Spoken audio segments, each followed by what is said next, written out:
This guy thinks he's very clever with pointing out that American football probably should be named hand egg instead of football because we're carrying a more egg-shaped ball with our hands instead of kicking an actual spherical ball with our feet.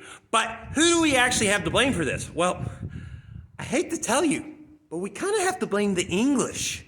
And why do I say that? Well, we have to go back to England and look at the sport that American football evolved from, rugby football. And why did I say rugby football?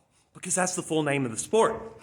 And the reality is that both rugby and association football, aka soccer, evolved from the same sport that was collectively known as football.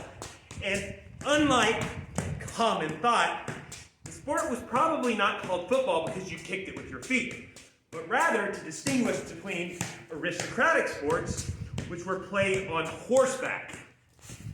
Football was instead played on your feet, and you ran either carrying it, kicking it, hitting it, or doing other things with the ball. So, football is actually a name for more of a family of ball sports.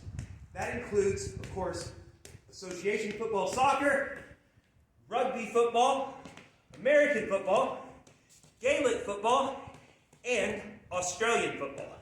There might even be a few others. The Italians have a sport called calcio storico, which is arguably translated to Italian football. So it might be in the same related family of games.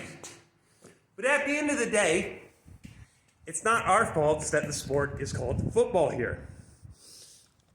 It's actually the English fault because we evolved our football from one of your footballs.